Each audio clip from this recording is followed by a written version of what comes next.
What's up everybody, Granny here. Welcome to another narrated 1vx video for Dark Age of Camelot. I'm taking these clips from the Eden server, and I'm going to talk through a few fights against multiple opponents from a variety of different classes and just discuss what's happening in the fights, what I'm thinking about, and also some higher level strategy and things that might help newer players who are trying to get into this kind of game mode. These fights are fairly simple and not necessarily going to be the most impressive things you've ever seen, but hopefully they illustrate some concepts about Dark Age of Camelot that might be useful to other players. So if that sounds like something you're interested in, buckle up and let's get started. In the first couple of fights, one of the big topics I want to touch on is cooldown management and how to efficiently and smartly use your realm abilities or your big cooldowns. In Dark Age of Camelot, we're sometimes waiting up to 15, maybe 20 minutes, for some abilities to come back. So every time you press that button, you want to make sure you're getting good value for it. In addition to that, you want to win the fight in front of you, but if you're roaming, if you're not just sitting in the relic town waiting for that 15-minute timer to come back up, you also kind of start to learn that you might want to hold some things back for a potential next fight, or you may not need to use a cooldown if you're going to win the fight anyway. A couple of terms I expect to use a lot in this discussion are tempo and trading. So tempo I want you to think of as that feeling whenever you're in a fight in Dark Age of Camelot. You always kind of know who's winning, who's losing. Am I ahead? Am I behind? How fast are things happening in the fight? What is the pace of the fight? Who's applying pressure? And what am I expecting to happen next? Tempo is always changing, but it's really important to be able to kind of feel out where you are in the fight so that you know what you need to do to potentially win. In addition to tempo, we're going to talk about trading, which is exactly what it sounds like. It's reading, reacting, and responding to things that are happening on your screen. If an opponent uses an ability, perhaps you need to trade one of your abilities in order to stay alive or to keep your tempo or to flip the tempo, depending on how the fight is going. All right, the first clip I'm going to share, I'm approaching a rip mob. If you run out to the duo zone, you're going to get rolled over, especially if you're new at this. So try to hunt in places where you might run into people who maybe aren't prepared for you, and that'll help you kind of cut your teeth. But these two guys are much lower realm rank than me, and so the pressure is really on me to win this fight and not screw up. I'm looking at an Nkanu and a Briton that are both rank 3, and I want to identify what are these guys. And if you're new to the game, this may take some time, but you see two people in here on melee, but a Briton with a robe and a staff suggests Friar, and an Nkanu with a whip suggests either a Reaver or a Heretic. The cloth armor and the small shield on the Nkanu narrow it down to a Heretic. So both of these guys can heal, so it's going to be difficult to keep them from healing one another. Both of these guys look like they're doing melee damage, so those aren't the most threatening classes for a tanky guy like a champion. The Nkanu as a Heretic, I'm not really worried about their damage, but I'm super worried if he turns out to actually be a Rejuve Heretic, because the ramp damage is something that can kill me quickly. So I opt to use my strongest abilities on these guys to open the fight. I'm going to use my debuffs on the Heretic and weaken him, and then I'm going to try to slam them both. I don't want to let the Heretic get free because, again, the ramping damage is something that can kill me, but otherwise I want to try to neutralize both these guys, essentially using slam to CC them and start doing some damage. I get a little bit lucky and get a clean slam on both of them pretty much the first try, and instantly they both purge. So let's pause right here. I have done essentially nothing but use my normal abilities, and I have earned the biggest cooldowns that both of these guys have. That's a great trade. Also, if you're running into this fight, your temptation may be at the beginning, I know I need to win this. I know I'm probably going to need my Static Tempest. I'm going to need my Realm Rank 5 damage boost. I'm just going to drop it all right at the beginning and go to town. And you might win some that way, but you actually kind of open yourself up to potentially losing some that way. Take this fight, for example, where I haven't dumped anything yet, and I've already got the advantage in the overall resource battle because they've both used Purge. My tempo has been great so far. I've been applying pressure. These guys don't know what have hit them. It's all going really great. However, let's not forget they just purged. That's a pretty big cooldown for both of them, and it's going to erase the debuffs I just put on my main target, and it's also going to erase the slams I just got out and give these guys slam immunity for a really long time.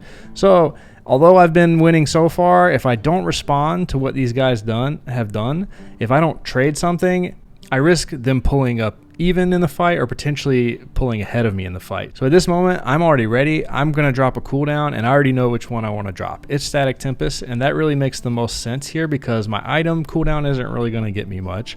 My damage cooldown, this isn't really a damage time. I'm still trying to stabilize and put these guys in a bad position, and I have nothing to purge yet. So I dropped the Static Tempest because it's going to reset their stun immunities potentially. It's going to stun them, which is also good, and it's going to force them to either move or be interrupted. And as we talked about at the beginning, both can heal, so that's really a high priority, is trying to make sure neither of these guys get any casts off, especially the Heretic, again, because he might actually kill me. You can see neither one of these guys really reacts to the Static Tempest, which is a positive for me. However, it's a little bit awkward because I'm not able to slam them while they're currently stunned by the static.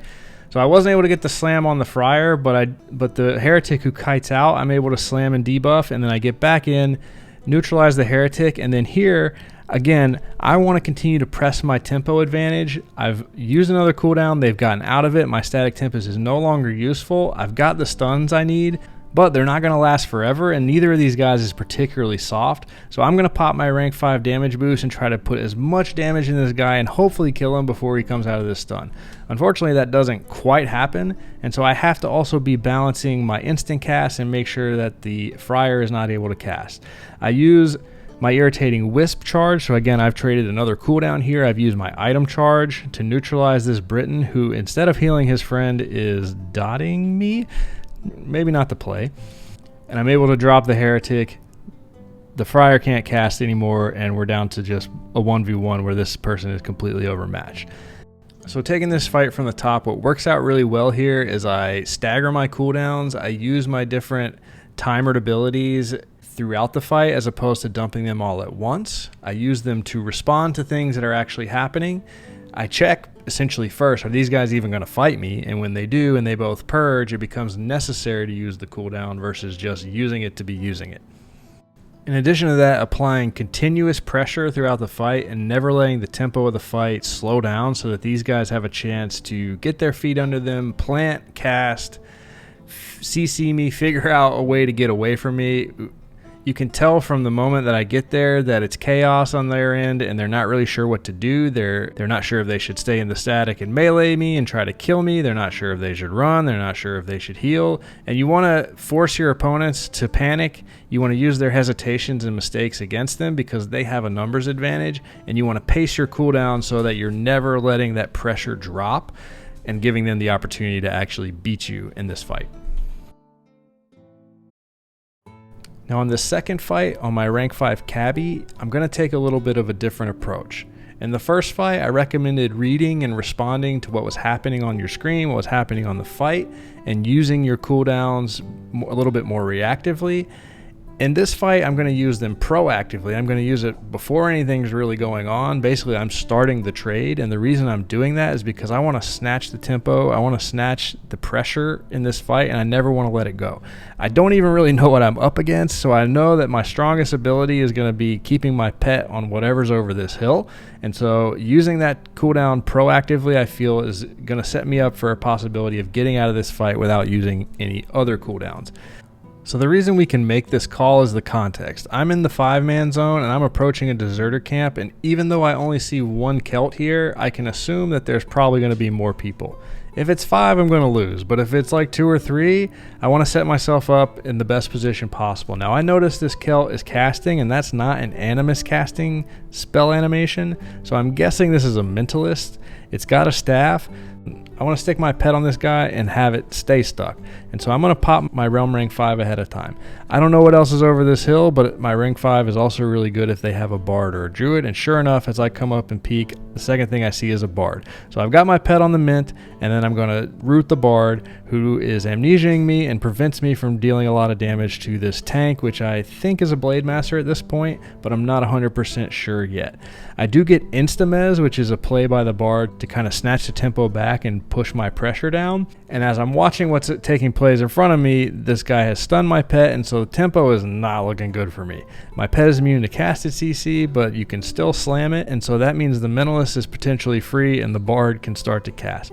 So I need to purge. Even though you might feel bad purging a mez because there's a stun lurking on the other side, you just sometimes have to make the decision that's going to keep you in the fight. So I purge, and I immediately want to try to root this tank who I notice hasn't charged yet but is definitely running right at me, and I can't let him connect to me because now I've purged. If he stuns me, it's over. So I root him and I start to pull away. I notice that Minimalist is free, and so I plant a near sight on him so that even if my pet isn't on him, it kind of neutralizes some of his threat.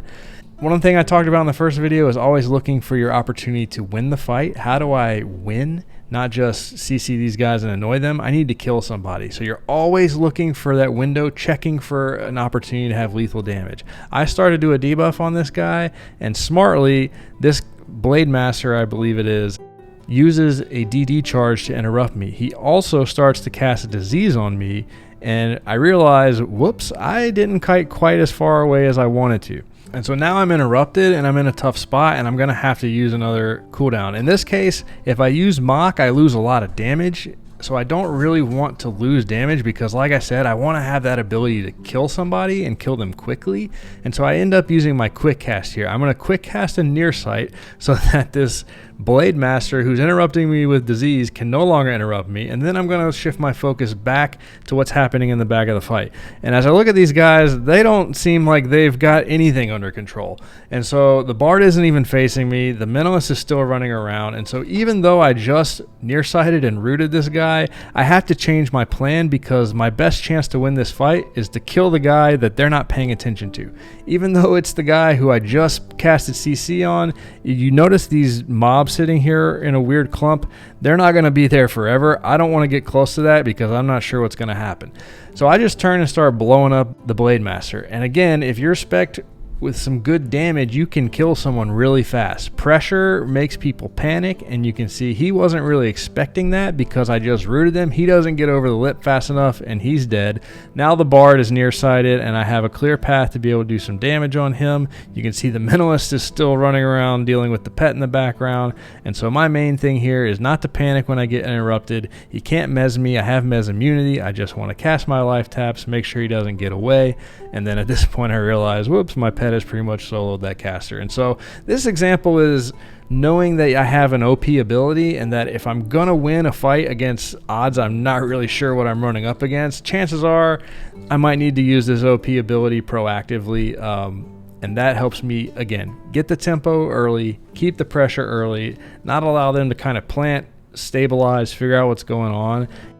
And by using this ability early where they don't really even get to see the animation, even if they're aware of what the rank 5 for a cabbie does, there's still those extra seconds of processing time, but ultimately the pet doesn't do what they expect to do. It doesn't get CC'd when they're casting their CC, and so they're probably wondering what the heck is going on, and all of that helps contribute to me winning the fight.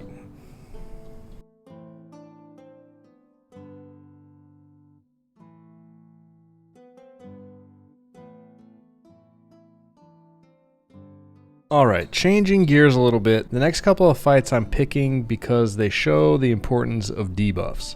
I talked about them in the first clip with my champion, how debuffs are my best ability on that class, and there's a lot of us, myself included, who aren't using them properly on our casters, and we just need to talk about it. Everything we do in Dark Age of Camelot, from leveling, from buffing, from templates and gear, everything we do is about stats. We're trying to build up our stats, whether it's resist, whether it's the cold hard, dex, aug, con, whatever RAs you might have. We're building up stats, and a lot of us have these instant abilities that take someone's stats and snatch them away with a press of a button, and they're on like a 5-second timer. Stats are king in Dark Age of Camelot. They're better than your realm abilities, they're better than your weapon or whatever proc it has. If you've got debuffs and they're not on your bar, put them on your bar. Record them together in a way that makes sense and spam those puppies until you run out of power. Then bring it back just a little bit and you're right where you need to be. These couple of fights are going to show why the instant debuffs on casters are so important, and you're going to be able to see plain as day how it's fight winning or losing. We're going to start with this clip where I'm in Alb and I was kind of following a Summoner's Hall raid, and I happened to run into a pretty high realm rank sorcerer and a friar. So I have an option when I'm just seeing this one guy by himself. Should I follow him in or should I not? Well, look at all these boats. I don't know. I think I can possibly win this fight. He's not got a pet, and I'm pretty sure it's going to be some kind of caster. A Saracen is usually a caster, sometimes a stealther, but a lot of time those scouts, they're going to have a shield, they're going to have a bow out. It's common these days for people to run around without a staff or maybe with a large shield and potentially fake you out. So I go into POC, and it's not just him. There's a friar around the corner too. That's okay though, because we're going to try to take them both on. I don't have anywhere to run forward. I don't have anywhere to run backwards, so there's not really a specific terrain that's favorable or a place to pick the fight. It's happening because I zoned in. So the first thing that I'm going to do again is try to identify what I'm fighting against. I followed the Dragon Knight down here, but as I approach, I notice that there's something healing to the left, and it's a Briton. So Briton that's healing, we're thinking about probably a friar or a cleric. And so I send my pet in there to try to draw that out and figure out, again, what is around the corner. My pet gets debuffed and then gets mez, so I know that the Saracen Dragon Knight is a sorcerer and that the sorcerer is coming back into the fight. And so 911 emergency for a Spirit Master, I have to demez my pet. It's my bodyguard, I need it, and so at all costs I'm stopping to demez that pet and keep it in the fight. Without it, I really don't have a chance to win. So that's what I do here, and as you'll see, it helps me out immediately because this friar that's poking around gets stunned while I get mezzed. And so again, I'm purging pretty proactively here. I'm using my cooldown to prevent a big tempo loss. I know now that I can't be mezzed again. I'm vulnerable to root, but I'm not running forward. I'm not running backwards. The root doesn't really do anything here, and a friar isn't really going to stun me. So that's something that I might have been worried about with a cleric, but I can use my purge here to keep myself proactive in the fight and not let these guys kill my pet and get set up on me. So we're going to do a quick debuff check. My purge caught a red strength con debuff and erased it from him, and you'll notice by my bars that I haven't used my debuffs at all. So a lot of mistakes happening here. Again, you want to be spamming those debuffs as often as possible. They're only on a 5-second cooldown, so I could already be fully debuffed again by the Sork at this point, and I could already have them fully debuffed. We want to remove those stats. So as they get closer together, I'm going to hit these guys with a Dex Quick debuff AoE, and I'm going to hit the Sork with the base Dex. The purpose of that is to try to slow down their casting speed and to slow down their damage. The Sork has quick casted a root on me, which isn't really, again, going to do a whole lot in this situation because I'm not trying to kite. I'm not trying to push forward or back. I'm really just using this area as it is. So now I'm fully immune to all the CC that he can dish out, and he's used his quick cast. You'll notice that after I've debuffed this friar, the damage he does to my pet is much lower. Let's back this up and let's look at the hit that he does as they try to pull it around the corner to kill it.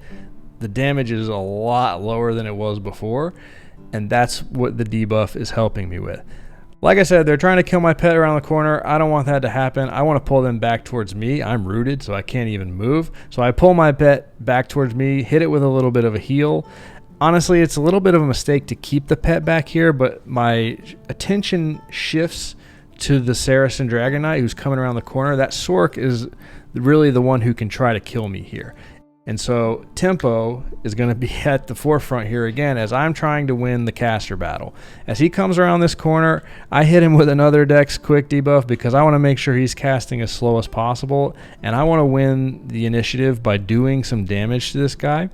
And I do that successfully and gain the tempo. He has to reverse that. So he responds, he trades a cooldown. He uses Ichor of the Deep, which is uninterruptible. And so he's able to interrupt my cast using his big cooldown. Well, I don't want to lose the tempo because I want to be the one casting and I want to be the one doing damage. So I use one of my cooldowns, which is my Buckler of Oblivion, which is an instant charge item that I have in my template, which is going to interrupt and snare him.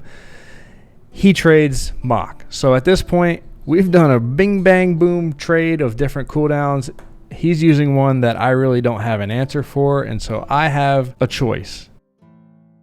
So that choice is to either mez him or the friar. I haven't really used any CC yet, and the one thing that I can do in the face of this Mock is use my quick cast. I can stop his Mastery of Concentration by quick cast mezzing him, but I know that because I'm standing in here to get this extra cast in, I'm going to be using my health as a resource. I'm going to need to get some life back pretty shortly after I use this quick cast, so I want to leave my primary target that I'm looking to life tap un-CC'd because I don't want to immediately just break the CC.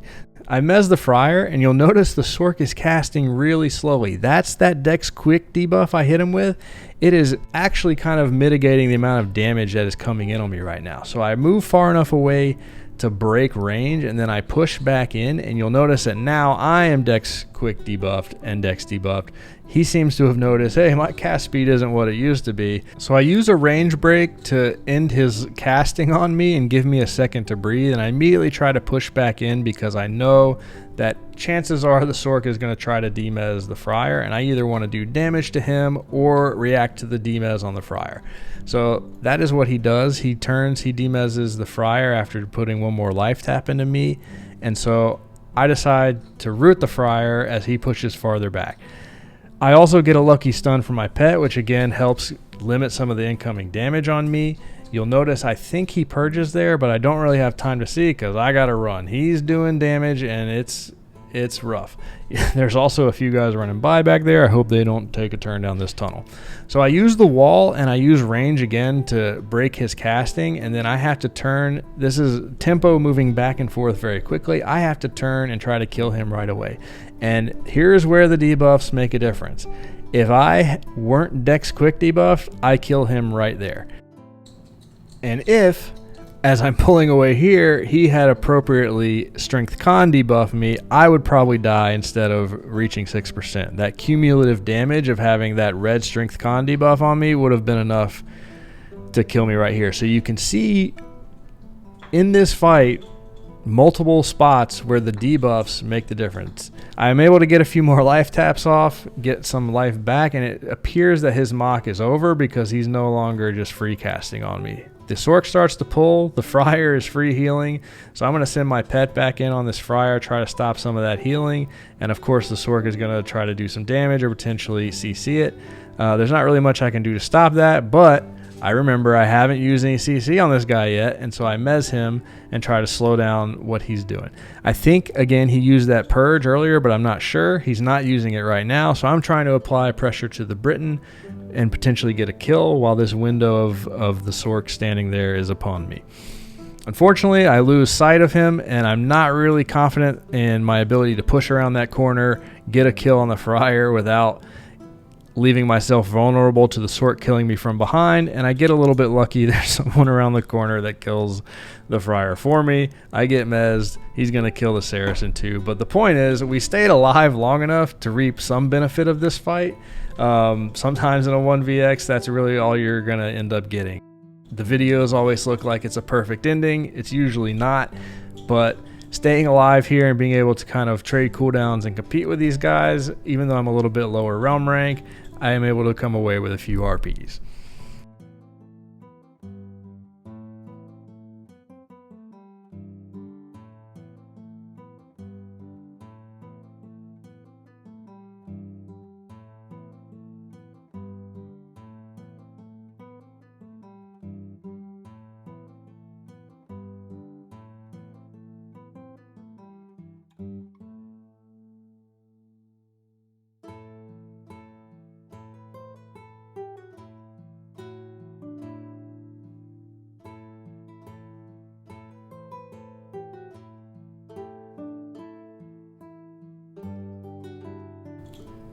And this one is a clinic on how to do it right. So as I approach this fight, I see a Spirit Master on the top of the hill, and I think I've got the element of surprise, and he turns and hits me with exactly the debuffs he needed to, Dex Quick and Dex. So that causes me to miss this root on the champion because I don't turn quickly enough, and oops, I'm starting to get shot with an arrow. I have to use my quick cast to root this Spirit Champion to get it off me. Now I am able to get the root out on the Hunter Pet and get roots on these two guys and start to do some damage, but look at how slow I'm casting. I lost this fight when the Spirit Master hit me with those Dex Quick debuffs because down here I'm not doing enough damage quickly enough. They're able to reset, stabilize, and easily kill me. Again, I think this fight was won the second he hit me with those debuffs right off the bat, and I don't have purge to get rid of them. Great play by the Spirit Master here, and that's how important those stats are in real time. And for my last trick, a couple of fights on the Shaman. So we're going to talk about hesitation on this one. So as I'm approaching this Writ area, I can see these two Sorks coming at me from a mile away, and I really should have gotten on this a lot faster, because look at all the signs they're sending to me that they want to die. A, they're not panning. They don't see me even though I'm running right in front of them. B, you see Warder in the name, so you know it's a little bit lower realm rank. I see what looks like potentially epic armor on the back Sork. They're both using Grogans, which aren't really like pets to be afraid of. And because they're the same class, their CC is going to overlap, meaning that the fact that I don't have Purge isn't really that big a deal. So after chewing on it for a little while, I finally decide I want this fight and shoot the one guy with a bolt. He keeps running straight and takes a little bit of a second to react, which is a good thing, which is why I kind of like using the bolt. I didn't really have much of a choice here because I waited too long, but the bolt allows me to start pre-kiting. Unfortunately, I have also waited long enough that I've taken this fight in a really bad spot. So the Grogan that comes in on me first, I'm able to root, but is immediately broken by the mob that we're standing right next to. And so that's going to be a problem for the rest of the fight for me. I'm not going to be able to get away from those two. So I put a disease on them and start kiting.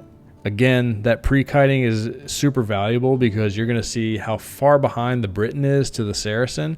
And so this Saracen flying in, he's got bolt range mez. He could be a little more cautious and stay a little bit farther back. Instead, he runs right in and eats a root, which is great for me because I want to be able to try to kite this out and separate this until I can stabilize. And again, I've got the mob issue, so that's going to be something I'm going to continue to have to deal with. You'll notice he does debuff me, but it's Strength Con, which isn't really going to do much. How nice it would be if I wasn't able to root his Grogan because I didn't have the casting speed. He does use a Smart Amnesia here, which prevents me from getting the root I want right away, but I am able to get it a little bit later. The chaos continues with a mob aggroing the Sork in red, so he's going to be free again. And the first pet has now been killed by the Writ mob, and the Writ mob is on the Briton. So that's a good thing for me, except, whoops, I turned to do some damage. I'm looking for my kill window, and I clicked the wrong thing. So the bolt and single target mez go straight into the Führer, who's now going to be on me, and the Briton sorcerer running in is free again. I'm getting hit with some amnesia right here, which does kind of force me to run away. But there's no threats to my life total, like potentially a couple of life taps. If you think about every time we've taken amnesia in this fight, what if it had been a life tap?